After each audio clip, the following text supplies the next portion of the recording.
Hey, what's going on, everybody? I'm going to give it a couple more minutes here. Hopefully, you all had an amazing day. It was actually a phenomenal day in the market. A lot of opportunities in both directions.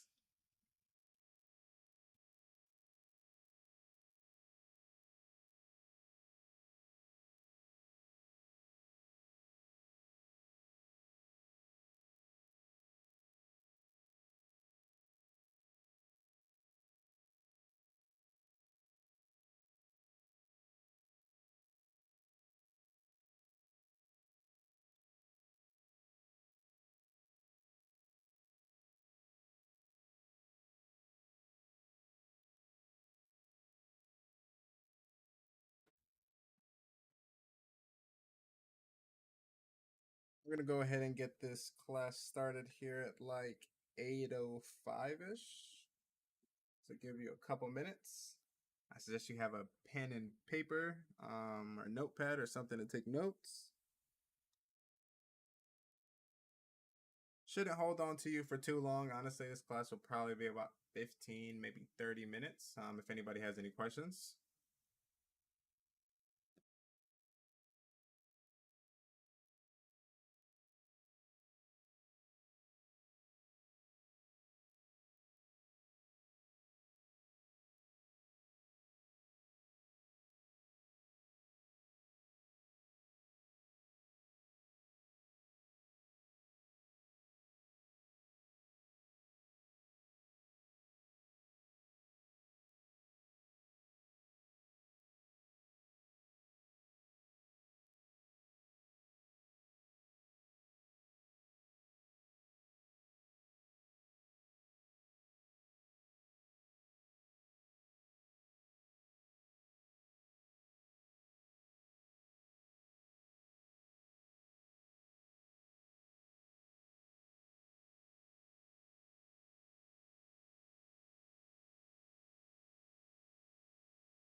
How you doing, Math? I appreciate y'all for coming out as well, taking the initiative to improve your trading. Not too many people do that. Funny thing is, when I go live for live trading and everybody's making money, everybody comes out. When it's time to actually learn the process to make money, nobody's there. Quite interesting how that works. If you are here, great job. You will be very successful as a trader.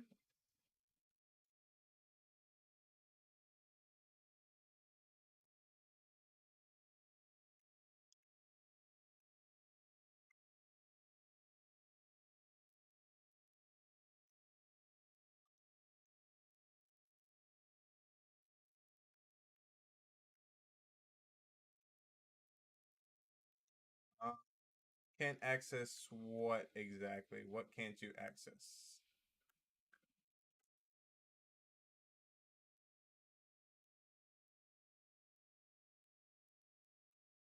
How you doing, Meatball?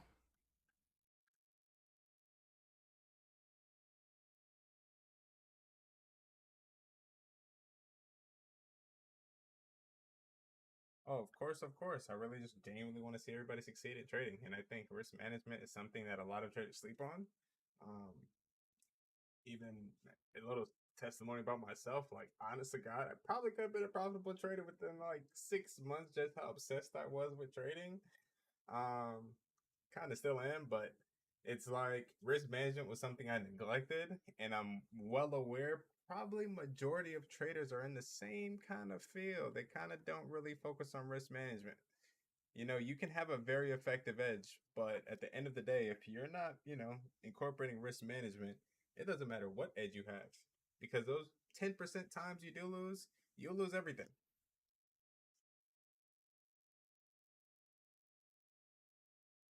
Like back when I used to literally just trade trend lines, liquidity sweep, trend line break, that edge is so effective. Like you literally will win probably like 95% of your trades. However, the 5% of times you lose, if you don't incorporate risk management, everything's gone. A whole week's of progress, gone in a day. A month of progress, gone in a day.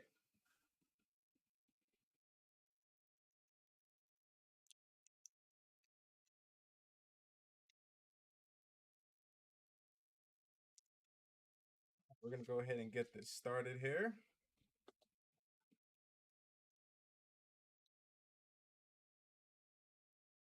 and please feel free to ask any questions that you may have. Oops. All right. So, first and foremost, understanding risk management. So, why is risk management important? So, risk management is important for all traders because it adequately identifies all potential risk prior to entering a trade. So let me actually give me 1 second. I'm going to end up just sharing my complete screen here so I can show you guys the charts as well. I can try to switch over back and forth. See how this goes.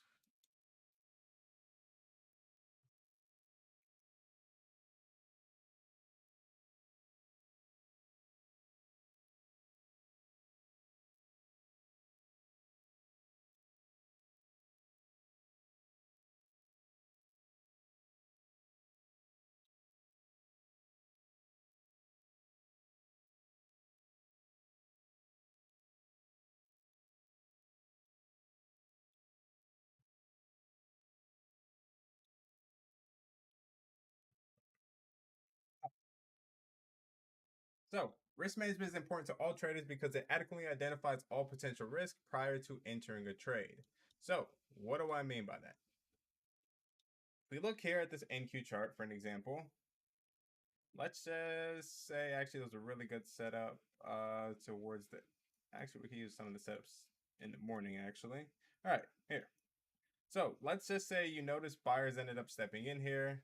We came down, tested like the weekly equilibrium block, buyers stepped in pretty aggressively. Now, if you are thinking about going long, you should easily be able to identify where your stop loss is and where your price target is. So let's just say you went long once you got the change of state and delivery here over this order block, and let's say you wanted to target this high. You got the retest. Now, ideally, you need to know before you enter this trade where your stop loss is going to be. A really good example for a stop loss would actually be right here at the bottom of this candle. So looking at this trade, notice how you know exactly how much you're going to lose before you enter the trade. Or I wouldn't even say like to say lose because I think that's kind of like a losing mindset to begin with. I rather prefer to say risk. So how much are you willing to risk before you enter the trade? So based on this trade right here, if you take one contract only, this is about an $800 risk trade. However, if you were to hit your price target, which it does end up doing, what is that? 200 points. It's almost like a $4,000 trade. So that is something you want to keep in mind every time before you actually place a trade. Where's your stop loss and where's your price target? That's going to pretty much determine exactly what that risk to reward of your trade is. And as long as you have over a 2-to-1 risk to reward trade, you only need to win 33% of your trades to be profitable. We're going to talk about that towards the end. Now, there's a couple of different things when you actually what you actually want to focus on when looking at risk management. So, what is risk management? Risk management is the process of identifying, monitoring, and managing all potential risk in order to minimize capital loss and maximize profits. The most important thing here is to minimize capital loss. I think a lot of traders kind of just going with the gambling mindset of go big or go home. And the thing is with that, it's not something that's very sustainable. Over a long period of time, you probably will end up going home. And that's just the rule of trading.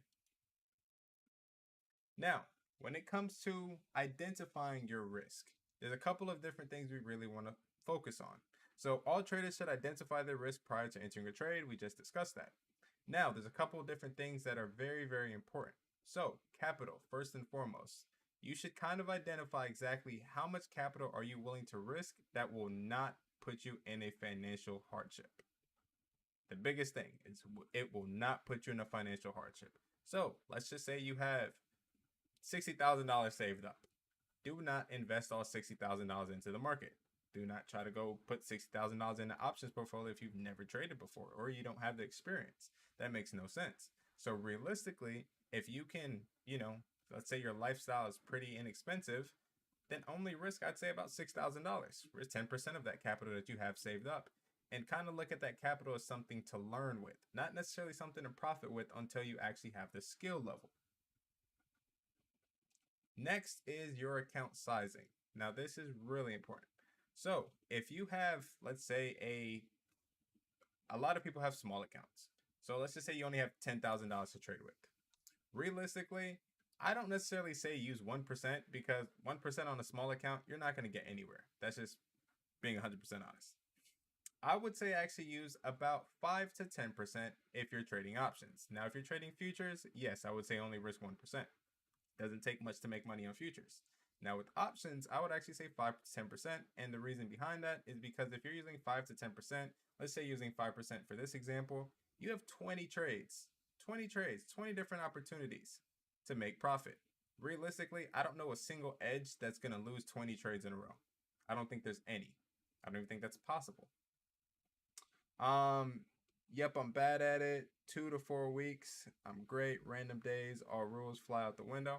I hear you, brother. And that's the importance of risk management. Because with risk management, you're gonna be able to see another day. That's the very important aspect of risk management. You could get stopped out 10 times in one day, but guess what? With good risk management, that doesn't really bother you. That doesn't affect you whatsoever. So when it comes to options trading, I would say risk no more than 5 to 10% per trade. Next is risk to reward. Now, let me actually jump towards the end here to actually show you something. We're going to come back towards this. So within your risk to reward, it's very important that you pay attention to this chart right here. This risk to reward chart will tell you everything. So if you have a 1-to-1 risk to reward, and let's go look at the chart here. With the 1-to-1 risk to reward, that is you trading directly 1-to-1. So whatever your stop loss is also your price target. So right here, this is a 1-to-1 trade. However, I don't think this is actually sustainable in the long run because you're equally losing as much as you would profit if you were to get stopped out in the trade. However, obviously, if you're trading 1-to-1, you should have a pretty effective edge. I would say at least something that has above maybe an 80% win rate. If you have about an 80% win rate, you can take a 1-to-1 risk to reward. It would actually probably keep you in the trade a lot longer because I'm well aware a lot of traders like to move their stop loss pretty early. But with trading a 1-to-1, that is about the advantage of trading a 1-to-1 risk to reward. Now, for me personally, I always look for a 2-to-1 risk to reward, at least. Anything above a 2-to-1 risk to reward, I'm pulling it 100% of the time. And the reason behind that is because you only need a 34% win rate to actually be profitable. 33, you're at break even, 34, you're profitable. So what that would look like is if we were to take the same exact setup we took here, and let's just say we targeted, here we go. We targeted this internal buy side liquidity on a 2-minute time frame. Here at this given point, we have a 2-to-1 risk to reward. Over a long period of time, it does not take much to actually become profitable with a 2-to-1 risk to reward. As long as you have pretty much above a 50% win rate, you will be profitable. You'll be more than profitable, actually. Next is a 3-to-1 risk to reward. With the 3-to-1 risk to reward, you only need, I think it's 26% to be exact. I might be mistaken. If I'm wrong, somebody please correct me. But with a 3-to-1 risk to reward, that would look something along the lines of something like this, where you target these other internal buy side liquidity up top here. But you only need to win 26 out of 100 trades. So over a long period of time, all you have to do is win 26 trades if you are sticking with the same process. However, I like to focus on risk to rewards over anything. I think a lot of traders kind of put hard stops on options, for an example, and they'll say, hey, I don't want to lose anything more than 50%, which is very foolish because 90% of the time, the chart never stopped you out the trade. You ended up stopping out because you saw the P&L. You didn't want to lose 50%.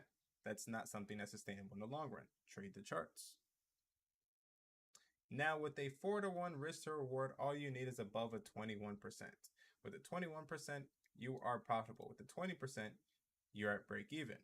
Now, with that being said, you can literally take 21 trades out of 100 trades and you will be profitable. And then a 5-to-1, I believe that is like 18% or something, might even be lower than that. But with the 5-to-1 risk to reward, you really don't have to have the highest win rate whatsoever, as long as you are staying consistent with that 5-to-1 risk to reward.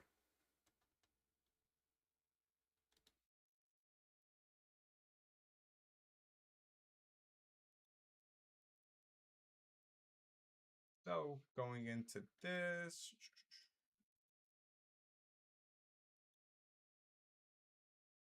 just cover the risk to rewards. Next is monitoring. So traders should monitor their trades to help validate their thesis and secure profits. Now, what I mean by monitoring your trades, one aspect would be moving up your stop loss. However, you only want to move up your stop loss once your TP has been hit. So let's go back to the charts here. So for this example, let's just say you were looking for a 2-to-1. That's kind of what I aim for. So you took this trade, you see the change of state delivery, you got the retest of the change of state delivery, and you take this long. After you take out TP1, at this given point in time, mark out buy side liquidity. Once we get the body close above the high, you pretty much have confirmation price is going to continue to push higher. So with that being said, your original stop loss was down here at 18,970. Something you can do after your TP1 has been hit is look to see what was the most recent pivot point. The most recent pivot point at this given point in time is 19,042. So you can mark that as your stop loss and kind of let the markets get you paid. Don't stop out because you want to put your trades at break even or something when the market hasn't even hit your take profit. Once it hits your TP, that's when you can start to place a stop loss and walk your stops up. However, you're still going to profit at least 40 points or 30 points to be exact on this trade if you were to get stopped out. Now notice you actually never get stopped out and we end up taking PT2 and PT3. So let's just say after we take out PT2 here, at this given point in time, you could walk your stops up. You could walk it here. I would suggest to actually walk it here, and the reason why is because notice this candle was the candle that took out the most recent liquidity. You could even walk it here if you really want to. However, you would have gotten stopped out. And then notice how price continues to push higher after it stops out this group of traders.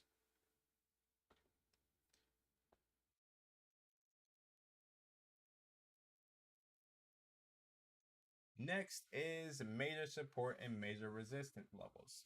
So a good example would be something like Tesla. So if we come look at Tesla here,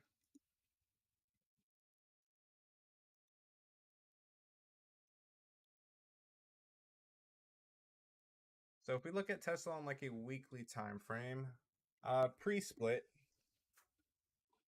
Tesla 900 level was a very strong level, a extremely strong level, 900 and 1200.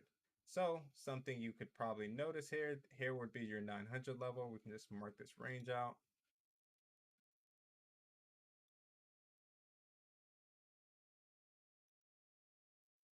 So Tesla at 900 was a major support slash major resistance. Notice how many times once price came back into 900 range, we would expand back up or break below it and expand back down. Those are very good levels that you want to be managing your position. You want to be looking to say, okay, cool. Are we going to get the expansion this coming week or are we rejecting it? Likely, let's say you took Tesla from 261 and you took it back up to this 300 range. At that given point, I would look to trim off most of my position. And if Tesla wants to keep running, let it run. If it doesn't, if you get stopped out, that's a-okay. But as long as you took profits at this major support slash major resistance level, that is all that really matters. Another great example is psychological levels. So a good example is pretty much every time NQ comes into another $1,000 point. If we come back here and look at NQ,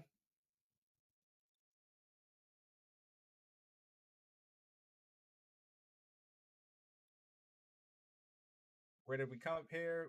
We came very close to 21K, but we never actually hit it. But that is something that I would suggest you monitor.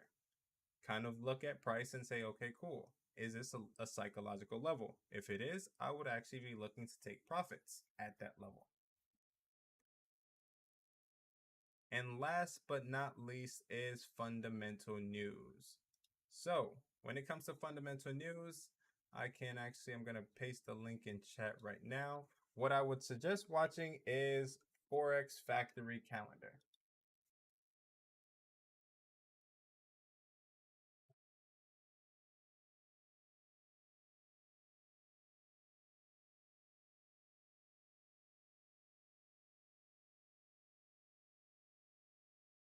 So, looking at the Forex Factory calendar, the only things you really want to pay attention to are the US markets and the red folders. The Euro markets aren't really important to us whatsoever. Only things you want to pay attention for are these red markets. So, for an example, on Wednesday, we had Flash Manufacturing PMI and Flash Services PMI.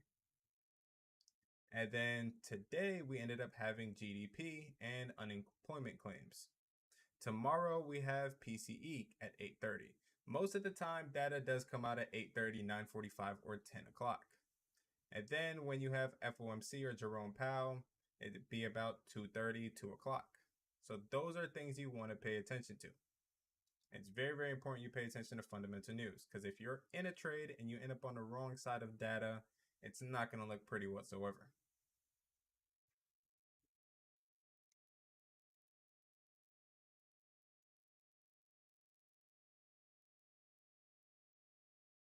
Next is managing risk. So traders should manage their risk the moment their thesis is validated or invalidated. So, for an example, if your stop loss gets hit, please exit your position. A lot of traders, beginner traders, I should say, kind of hold on to trades hoping that it comes back. No, if your game plan was, hey, if I get stopped out at 19,020, respect that stop loss. Respect your rules. Respect yourself. Another great example for managing your risk is hedging positions. So a good example, today we took some QQQ weekly or next week contracts. We took some calls. However, I did notice 9:30 out the gate, these calls are not going to work out. So what did I end up doing? I ended up taking some lower time frame 0 DTE puts. Those 0 DTE puts ended up going for over almost 300%. That is a great example of hedging your position. So let me show you guys a chart here.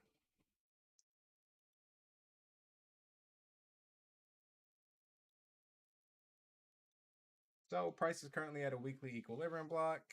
The extremes are pretty much down at 800, 18,800. So I wanted to start a position here for next week contracts to ultimately, eventually, I think we come back up within the next couple weeks to take out this gap fill up here. We know all gaps have to get filled, and this gap will definitely get filled. And then we also have relative equal highs along the way as well. So I started my position here on some next week calls. Ultimately, if you come here, look at the lower time frames, like the 5 minute, I noticed, okay, cool. Price at this very given point in time is not respecting the bullish price action. So with that being said, ended up getting us some shorts to hedge our long-term position so we don't have to deal with the minus 60% instantly off the first day we entered.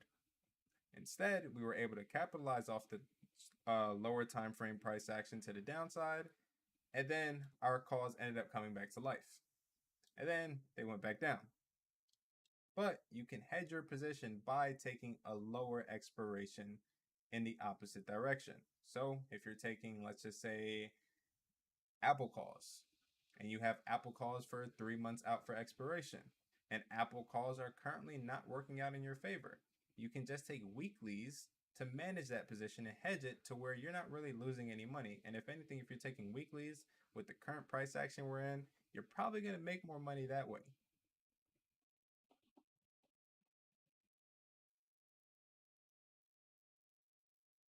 Next is scaling in and scaling out. So we kind of talked about that. You should only be scaling out of a trade once your take profit gets hit. If TP1 gets hit, trim some. If TP2 gets hit, trim some. At TP3, I personally like to just leave those as runners. So after my first two TPs get taken, the rest of my position is essentially just runners. Whatever happens at that point, I don't really care because I know we've trimmed off enough contracts to where we physically cannot go red. Our option contracts can go to 0 and we cannot go red.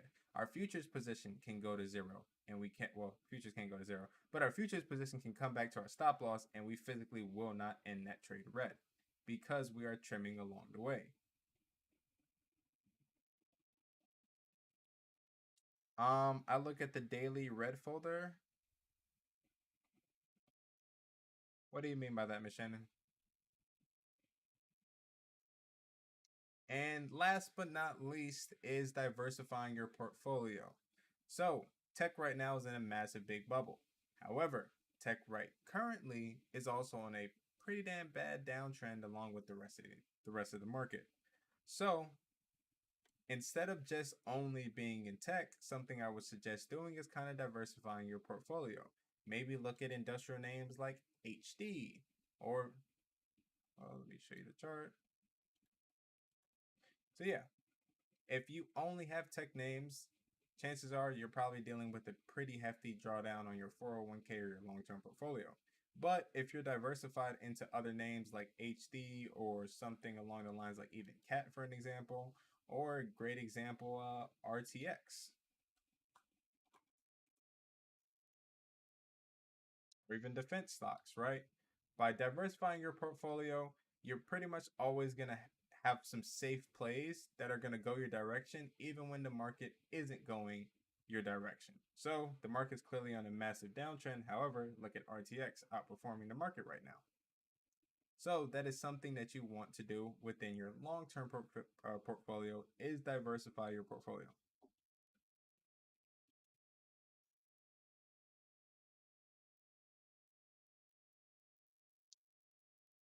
And finding your risk tolerance. Now, this is very, very important. So, trading in the grand scheme is nothing but a numbers game, but a trader must first identify whether they have a low or high risk tolerance. So, what do I mean by that? Okay, well, if you are trading necessarily, let's say, a 1-to-1 risk to reward, chances are you have a pretty damn high risk tolerance. Now, if you're trading something like a 4-to-1 risk to reward, chances are you have a low risk tolerance. So it's very important you kind of figure out where your average trades lie with you actually being focused on the process. So if you go back in TradeZilla, for an example, and you notice, hey, majority of my winning trades are a 1-to-4, well, then chances are you probably might have like a low to a medium risk tolerance. Now, if your average trades are 1-to-1, chances are you have a high risk tolerance. So once you can identify that, adapt to those rules, adapt to what edge and what trading style is going to work best for you. And then we have our portfolio loss. So this is really important. This is like a really great example of why risk management is so important. Probably one of the most important aspects, I'd say, outside of psychology and trading. So portfolio loss. If you were to lose 10%, you need 11%. You don't just have to profit 10% again to be back to break even. That's not how it works with percentages. If you were to lose 20%, you need 25% to get back break even. 30%, 43% to be back at break even. If you lose 40%, you need 67%. And at this point, I think you get the picture. Anything above 50%, you do not want to deal with.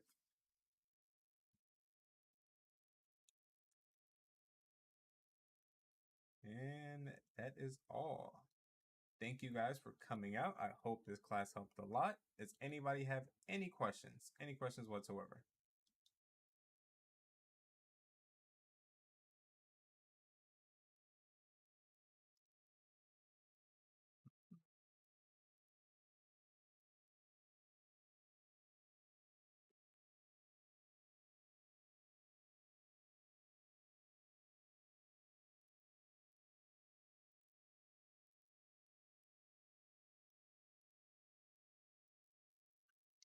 Yeah, I missed that QQQ call, and now I'm down only $75 on QQQ calls.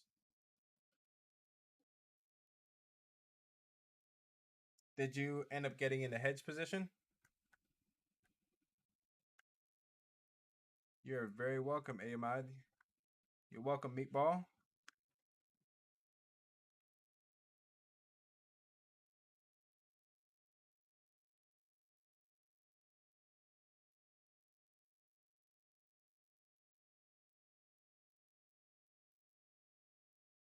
Great lessons, brother. You're good at this teaching thing.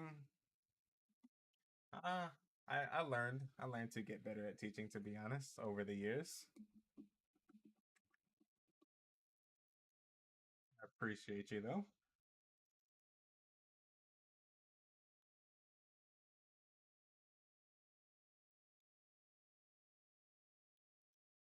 Just want to point out on max volume, I have a hard time hearing you. When you catch your videos, or when I catch your videos. Hmm. How about now? I just upped my mic volume. It should be better. And then also, I think my mic also has noise canceling, so that could also be something that has an effect on it.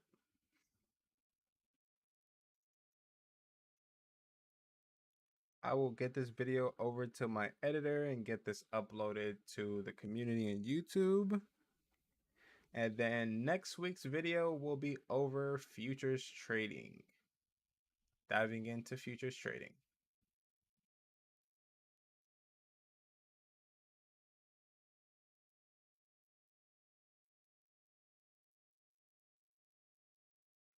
I would just maybe try to use headphones, because I watch some of my YouTube videos.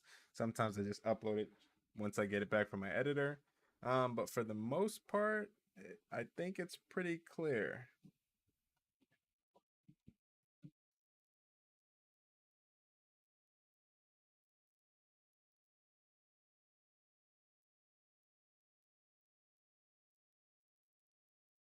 But thank you all for coming out.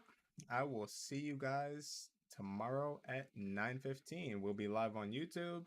And as well, if you did sign up for the mentorship program, you will find out if you got approved for the waitlist coming this weekend. You guys have a great rest of your day, and I'll see you guys later.